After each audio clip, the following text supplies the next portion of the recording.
আমি রোলের সবজিটা বানানোর জন্য আমি এখানে তেল আর পেঁয়াজটা দিয়ে দিচ্ছি। পেঁয়াজটা একটু নরম হওয়া পর্যন্ত এটাকে আমি একটু রান্না করে নিব, যে পেঁয়াজটা নরম। এখন আমি একটু দিয়ে দিব রসুন, একটু জিরা গুঁড়া, কাঁচামরিচ কুচি, ঝালটা যার যার পছন্দ অনুযায়ী, আর দিয়ে দেবো একটু আদা গুঁড়ো দিয়ে আরেকটু এটা ভেজে নিব। এখন দেবো হলুদ গুঁড়া আর একটু শুকনো মরিচের গুঁড়ো। ঝালটা আসলে যার যার পছন্দ, এটা তো আসলে বলার কিছু নেই। আমি এখন সবজিটা দিয়ে দিই। আমি 2টা সবজি দিব, আপনাদের ইচ্ছা, আপনারা বরবটি দিতে পারেন, আলু দিতে পারেন, যে কোনো সবজি আসলে এটার মধ্যে দেওয়া যায়। গাজরটা আমি 2 মিনিট আগে রান্না করব, তারপর বাঁধাকপি দিয়ে দেবো স্বাদ মতো লবণ। আমি এই যে মুরগিটা সিদ্ধ করে রাখছি সেটা আমি একটু হাত দিয়ে ভেঙে নিচ্ছি, সেটাও দিয়ে দেবো। বিসমিল্লাহ। দিয়ে দিব বাঁধাকপি, দিয়ে আমি এটাকে এখন রান্না করে নিব। এই রান্নাটা কিন্তু একদম লো আঁচে করা যাবে না, তাহলে পানি বের হয়ে যাবে আর সবজিটা কিন্তু একদম নরম হয়ে যাবে। বেশি নরম করা যাবে না, এটা মিডিয়াম হিটে এটাকে রান্না করতে হবে।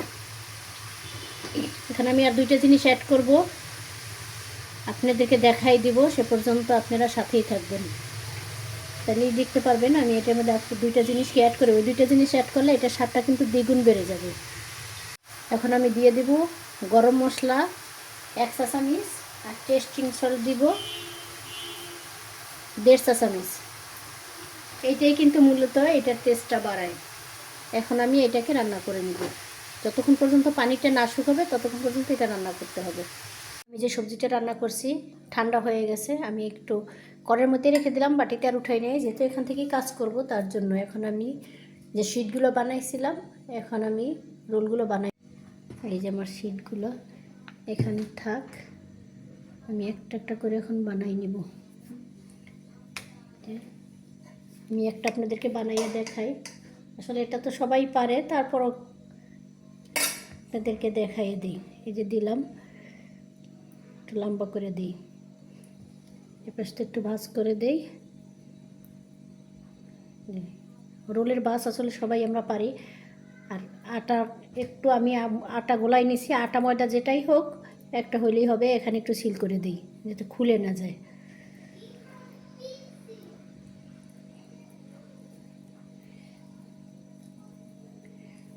খুবই সহজ। এই যে এটা কিন্তু যতই হোক এটা আর খুলবে না। এটা আমি ব্রেড গ্রামে এখন গড়াবো না, এটা আমি এখন ডিপে রাখবো। যখন খাবো তখন আধা ঘন্টা আগে বের করে তারপর একটু ডিমের মধ্যে ঘোরাই নিয়ে তারপর ব্রেড গ্রাম দিব, বলে দিলাম। যেহেতু আমি এখন এটা ভাজবো না আর ব্রেড গ্রামে ঘোরাবো না, তার জন্য এরকম করেই রোলগুলো আমি সব বানাই নিব। এই যে আমি সব রোলগুলো বানাই নিছি, দেখেন কত সহজে কতগুলো রোল হয়ে গেল। কেনার চেয়ে বাসায় বানানো এটা কিন্তু স্বাস্থ্যসম্মতও হয়, আর কম খরচে অনেকগুলো বানাই নিলাম। এটা কিনতে গেলে কিন্তু 4 থেকে 500 টাকা লাগতো আমার।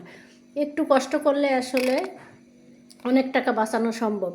যদি ভালো লাগে এভাবে আপনারা রমজান আসছে বা বিকেলে নাস্তার জন্য বানাই নিতে পারেন। সবাই ভালো থাকবেন, আগামী ভিডিওতে আবার আপনাদের সাথে দেখা হবে ইনশাল্লাহ। আর ভিডিওটা ভালো লাগলে একটু লাইক কমেন্ট শেয়ার করে দিয়েন। আল্লাহ হাফেজ, আসসালামু আলাইকুম।